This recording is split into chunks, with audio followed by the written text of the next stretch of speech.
नमस्कार दोस्तों, कैसे हैं आप सब लोग। आई होप आप सब लोग अच्छे होंगे, फर्स्ट क्लास होंगे। दोस्तों, रेलवे ग्रुप डी भर्ती की जो आवेदन की प्रक्रिया है बहुत जल्द शुरू होने जा रही है। अगर आप लोग इस भर्ती में पार्टिसिपेट करना चाहते हैं, आवेदन करना चाहते हैं, तो भैया कुछ ये नए डॉक्यूमेंट हैं, बनवा लो, नहीं लास्ट टाइम में आप लोगों के साथ दिक्कतें समस्याएँ आएँगी।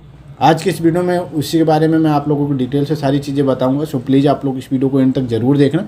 एक रिक्वेस्ट और भी है कि अगर आप हमारे चैनल पे नए हैं, चैनल को सब्सक्राइब नहीं किया तो सब्सक्राइब कर लो, साथ में नोटिफिकेशन बेल पे क्लिक कर लो ताकि जो भी अपडेट हो वीडियो आप लोगों तक टाइम टू टाइम पहुंचती रहे। ठीक है, अब चलिए मेन मुद्दे की बात करते हैं कि क्या क्या चीज़ें हमें लगने वाली। एक ये भी मैं आपको बता दूँ, कुछ लोग यहाँ पे देखेंगे अरे 52,000 क्यों पद लिख रखा है, तो भैया इसकी पूरी संभावना है। अभी आपके 30-32 हज़ार पदों का ऑफिशियल तो अनाउंसमेंट हो गया है, लेकिन ये जो पद हैं वो आराम से 50,000 प्लस हो जाएंगे। तो पद 50,000 प्लस रहने वाले हैं। और क्वालिफिकेशन का भी रेलवे भर्ती बोर्ड की तरफ से क्लियर कर दिया गया है कि भैया ITI के साथ अगर आप नॉर्मल 10th पास हो तब भी आप लोग आवेदन कर सकते हो। हालांकि अभी एक इसमें विवाद भी मच रहा ITI वाले और नॉन ITI वालों के बीच, तो उसका तो फिलहाल किसी दूसरे वीडियो में बात करेंगे। फिलहाल अभी नॉर्मल अगर 10th पास हो, 10th पास के साथ साथ कुछ ये चीज़ें आप लोगों के साथ या आप लोगों के पास होनी चाहिए, तभी आप लोग पार्टिसिपेट कर पाओगे, आवेदन कर पाओगे।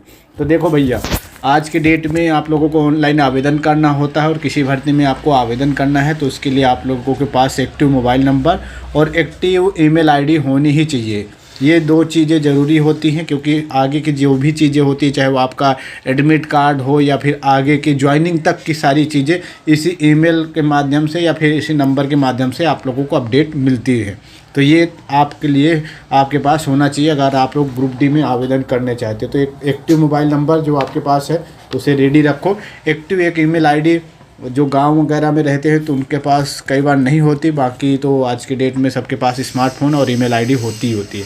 तो ये दो चीज़ें ज़रूरी है, तो ये तो आप अभी से बनवा लो जिनके पास नहीं है। ठीक है, अगला एक आधार कार्ड। इसमें बहुत लोगों के साथ बहुत दिक्कतें होती हैं, कई तरह की अलग अलग दिक्कतें होती है।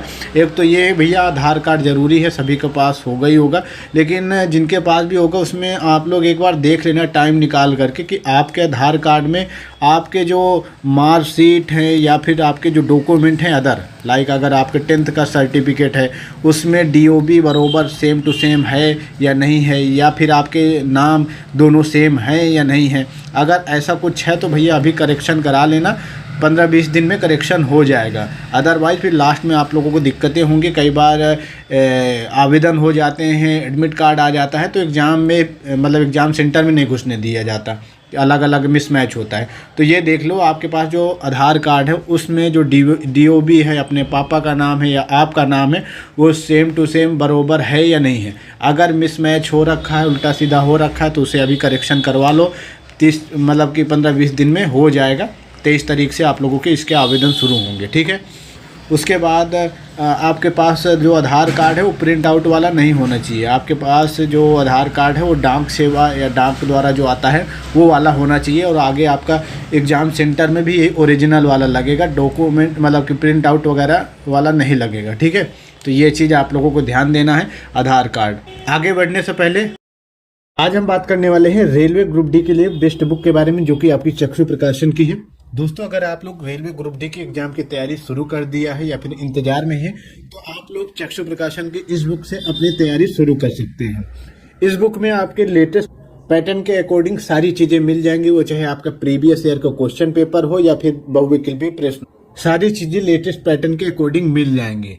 इस बुक का आप लोग स्टार्टिंग में देखो तो सबसे पहले सिलेबस के अकॉर्डिंग आपका सामान्य ज्ञान कवर किया गया है। उसके बाद स्टेप बाय स्टेप जैसे आपका सिलेबस है वैसे ही सारी चीजें कवर की गई। सो आप लोग इस बुक को बाई कर सकते हैं। इस बुक का बाई करने का लिंक वीडियो के डिस्क्रिप्शन में दिया हुआ है। और अगर आपको कॉम्बो पैक बाई करना है तो भैया वो भी बाई कर सकते हैं, इसका भी लिंक वीडियो के डिस्क्रिप्शन में दिया हुआ है। तो जाकर के फटाफट बाई करो, तैयारी शुरू। कार्ड के बाद कुछ और ज़रूरी डॉक्यूमेंट है, तो आपके पास कास्ट सर्टिफिकेट होना चाहिए। अगर आप लोग EWS category, OBC category, SC category, ST category से बिलोंग करते हो तो आप लोगों के पास आपका कास्ट सर्टिफिकेट होना चाहिए। ये कास्ट सर्टिफिकेट स्टेट वाला नहीं मान्य होगा, जो सेंट्रल गवर्नमेंट के माध्यम से इशू होते हैं वो वाला आपके पास सर्टिफिकेट होना चाहिए, वो भी करंट का। तो ये अभी बनवा लो, इसमें भी आपका 15 से 20 दिन जाएगा। आवेदन करोगे 15-20 दिन बाद इसका भी मिलता है। तो ये कास्ट सर्टिफिकेट नया वाला आपके पास होना चाहिए, इसी के बेस पे आप लोगों को छूट वगैरह भी मिलेगी, ठीक है। उसके बाद आपका खुद का डोमिसाइल निवास प्रमाण पत्र ये भी बनवा लो, नहीं बना है पुराना 3-4-5 साल पुराना है तो नया बनवा लो, ये भी आपका लगेगा, ठीक है। उसके बाद 10th 12th का सर्टिफिकेट, खासकर 10th वाला बहुत ज़्यादा इसमें मैटर करेगा।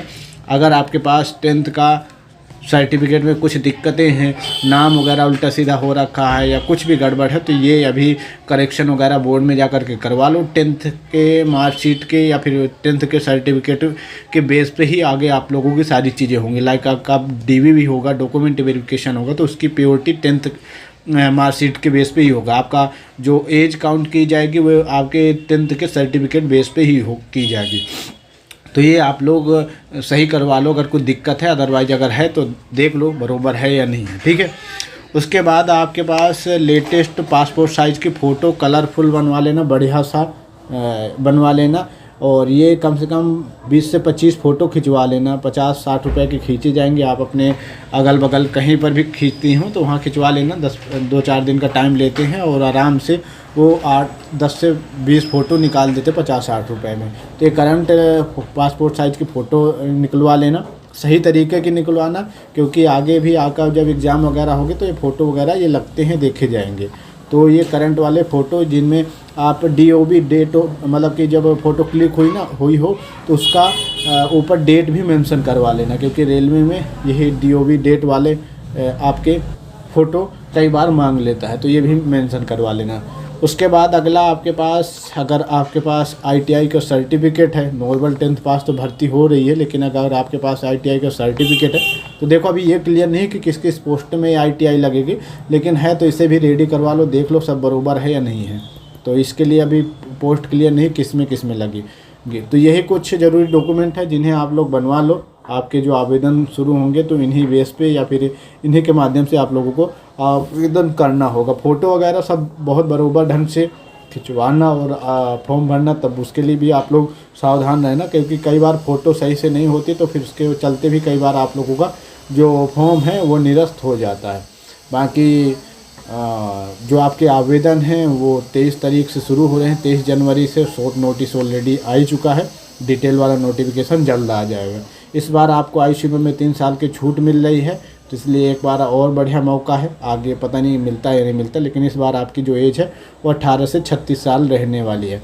अब ये जो आपकी एज काउंट की जाएगी वो 1/7/2025 के हिसाब से की जाए कि 1/7/2025 को कम से कम आपकी उम्र 18 और अधिकतम आपकी 36 साल होनी चाहिए। बाकी अगर आपको रूल के अकॉर्डिंग छूट वगैरह मिलता है तो वो फिर उसके बेस पे अलग आपकी जो ये एज है वो बढ़ जाएगी। जनरल के 18 से 36 है, ठीक है।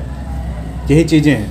चलिए, बाकी वीडियो अच्छी लगी हो, पसंद लगी हो तो प्लीज़ वीडियो को लाइक शेयर ज़रूर करें। बाकी चैनल को भी ज़रूर से ज़रूर सब्सक्राइब कर लो, ताकि जो भी अपडेट हो वीडियो आप लोगों तक टाइम टू टाइम पहुँचती रहें। मैं आप लोगों से कोर्स वगैरह ख़रीदने या बेचने के लिए नहीं कहता, बस यही कहता हूँ कि भैया आप सब्सक्राइब कर लो, ताकि जो भी वीडियो वगैरह हो आप लोगों तक टाइम टू टाइम पहुँचती रहे। धन्यवाद।